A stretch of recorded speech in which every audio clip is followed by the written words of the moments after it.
TGV 001.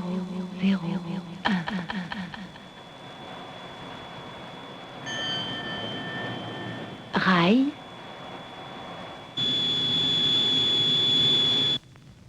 Air. Un turbotrain.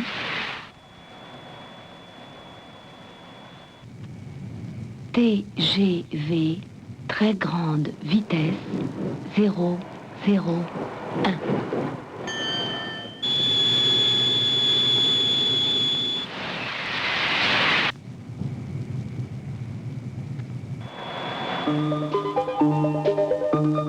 En aviation, 001, c'est toujours le nom de baptême du prototype. Mais ici, d'un prototype qui ne restera pas sans descendant puisqu'il préfigure les futures rames à grande vitesse de la SNCF.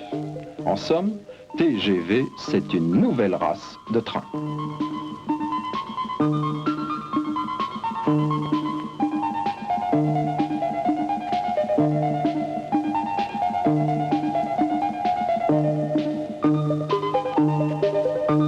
Comme il est appelé à rouler à la vitesse sous les avions d'école, c'est dire tout le soin qui fut apporté à l'étude de son profil aérodynamique.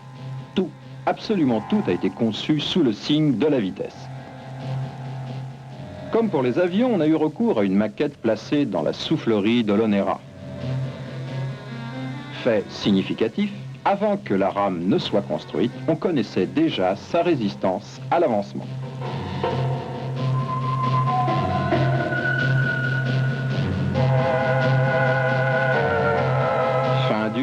Le canal hydrodynamique qui a servi pour étudier le profil de Concorde fut lui aussi mis au service du rail.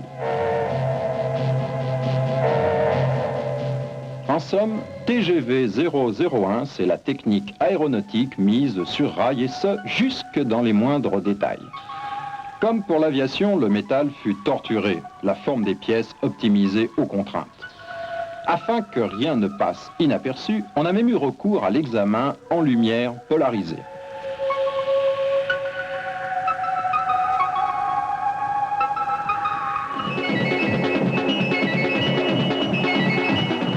Mais rouler vite ne suffit pas, encore faut-il pouvoir s'arrêter. Ainsi, il y a autant d'énergie accumulée dans une rame lancée à 300 km/h que dans cet énorme volant en rotation. Grâce à ce banc d'essai, on a ainsi pu mettre au point l'un des 4 systèmes de freinage, dont celui-ci à courant de Foucault. Ces freins entreront en action sur ordre d'un petit calculateur en fonction de la vitesse atteinte et du freinage désiré. Les boîtes d'essieu furent également testées.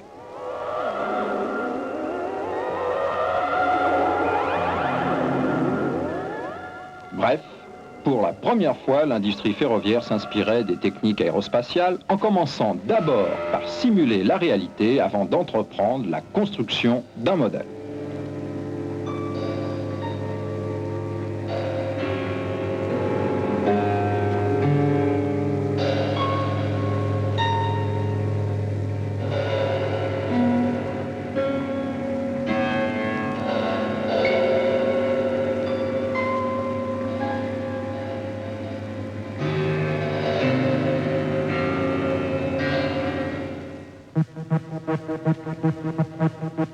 La cellule, comme on dit en aéronautique, n'échappa pas à la règle générale. Ici, une caisse est brutalisée, fatiguée artificiellement.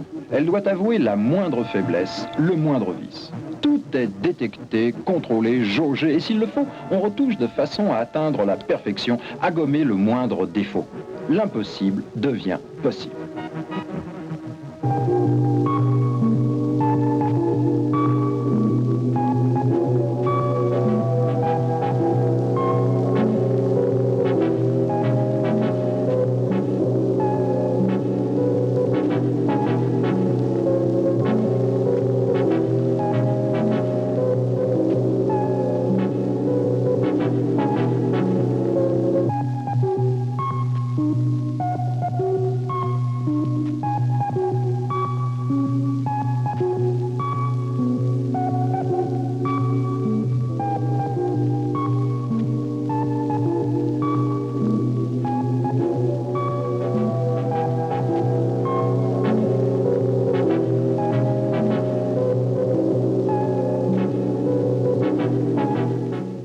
climatisation n'a rien à envier à celle des avions. Elle doit garantir une température constante et agréable, bien entendu, mais aussi éviter les brusques sautes de pression lors de la traversée des tunnels ou au croisement des rames.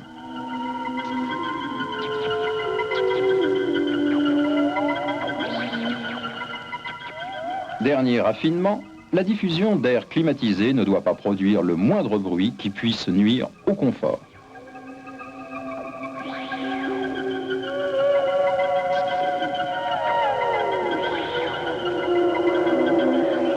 Avec le TGV 001, l'industrie ferroviaire a donc découvert une contrainte que connaissent bien les constructeurs d'avions, à savoir le poids. Dorénavant, dans l'air, comme sur rail, le poids, c'est l'ennemi. C'est ce qui explique que le carénage avant soit en polyester stratifié. Afin de soulager la tension du conducteur, de nombreuses fonctions de conduite sont entièrement automatiques.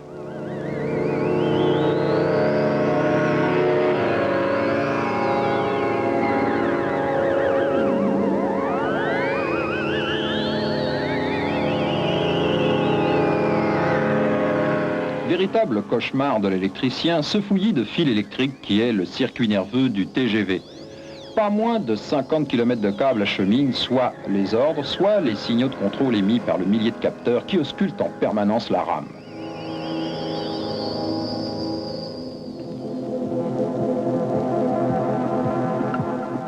Autre gain de poids, les panneaux de cloison constitués d'une structure en nid d'abeille collée en sandwich entre deux feuilles d'aluminium. À peine 2,5 kg au mètre carré.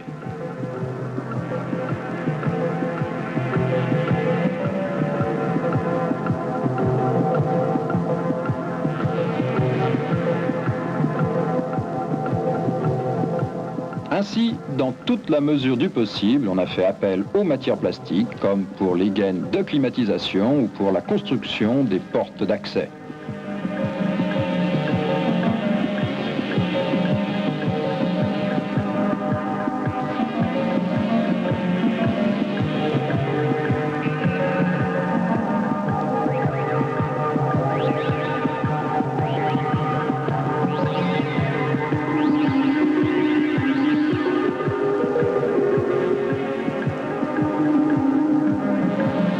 Bien entendu, toutes les matières plastiques furent l'objet d'une sélection rigoureuse. En particulier, on les a d'abord choisies pour leur caractère d'auto-extinguibilité.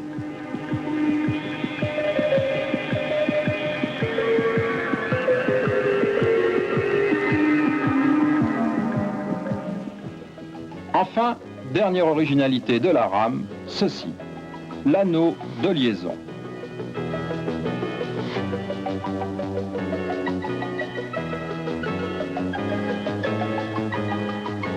En effet, le TGV n'est pas une rame conventionnelle de 5 véhicules attelés les uns aux autres.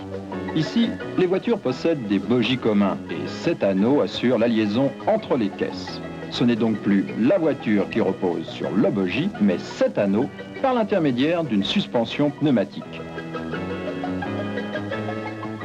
Dorénavant, aucun voyageur ne sera plus assis sur les roues. Autre avantage, le centre de gravité a pu être abaissé de 30 cm, ce qui améliore d'autant le coefficient de pénétration dans l'air et la stabilité.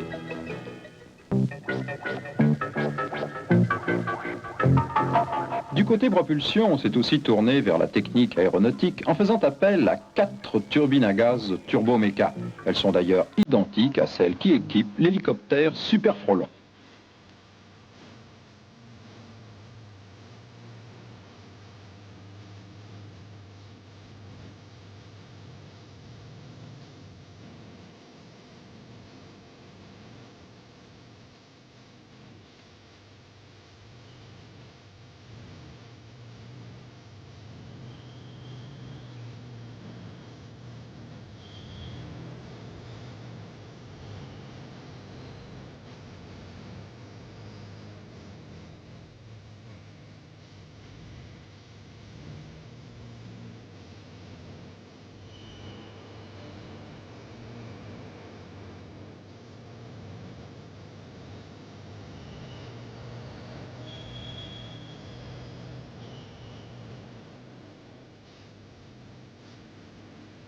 Bien entendu, le contrôle de fabrication fut tout aussi rigoureux que pour le matériel d'aviation, tant pour les dimensions que la géométrie des pièces, mais également pour leur équilibrage dynamique. Rien ne fut laissé au hasard. À 32 000 tours par minute, la moindre négligence est fatale.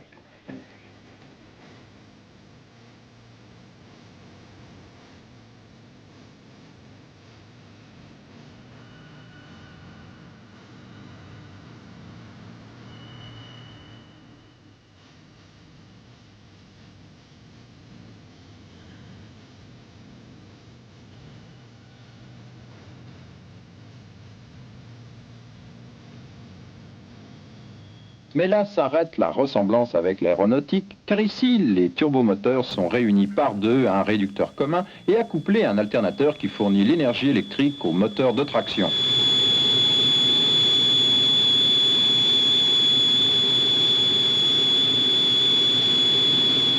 En somme, c'est un groupe électrogène nouveau style qui a été testé au banc d'essai. 4 kg d'eau et en moyenne 52. Bon, c'est 1. Et 1. C'est 0. Alors, NG1, 14,2. Les résultats obtenus prouvent que la turbine est finalement très au point vis-à-vis de la traction ferroviaire. Deux groupes générateurs équipent le TGV. Ils sont disposés chacun à une extrémité de la rame, dans un compartiment parfaitement insonorisé, en particulier du côté des prises d'air et de l'échappement. Leur poids, 4500 kg, dont seulement 720 pour les turbines. Avouez que c'est un poids plume eu égard à la puissance totale installée de 5200 chevaux. À 300 km/h, seulement 5% de cette puissance sera absorbée par la résistance au roulement, le reste étant consacré à vaincre la résistance de l'air. En somme, le TGV apparaît comme étant de tous les moyens de transport terrestre à grande vitesse, celui qui est le plus économe en énergie. 5 caisses pour 6 bogies, tous moteurs, c'est encore une innovation pour utiliser au mieux la puissance.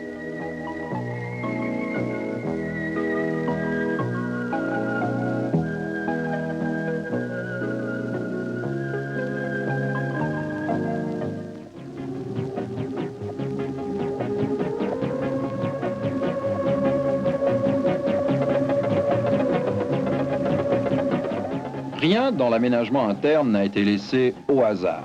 Tout a été étudié pour le confort du passager. Les sièges, la décoration, l'éclairage, mais également une remarquable ambiance acoustique. Jugez plutôt. Dans une voiture automobile à 100 km/h, 75 décibels. Dans un avion à réaction en vol de croisière, 78 décibels. Et dans TGV à 300 km/h, 60 décibels.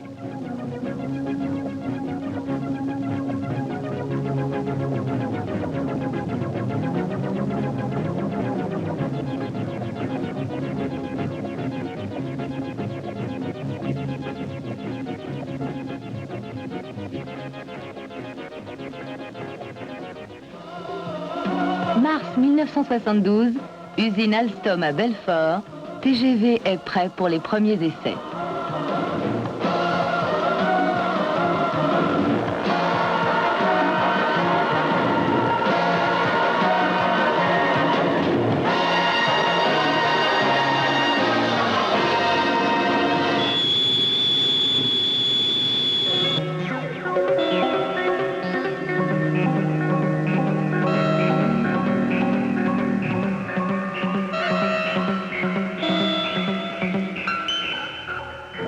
Ce laboratoire roulant mesure toutes les caractéristiques se rapportant à la traction, la stabilité et la sécurité.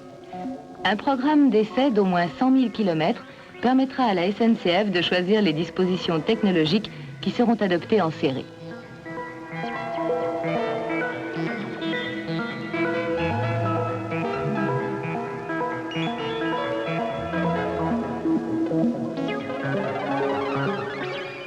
Dès la seconde phase du programme d'essai, à l'automne 1972, la vitesse dépassait à plusieurs reprises les 300 km/h et atteignait même 318. Grâce à ce turbotrain dont les performances sont actuellement sans équivalent dans le monde, la SNCF rendra opérationnel au cours des prochaines années Une nouvelle forme de transport terrestre répondant aux besoins de notre temps, rapide et accessible à tous.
Économe d'énergie, économe d'espace, silencieux, TGV concrétise l'évolution du rail.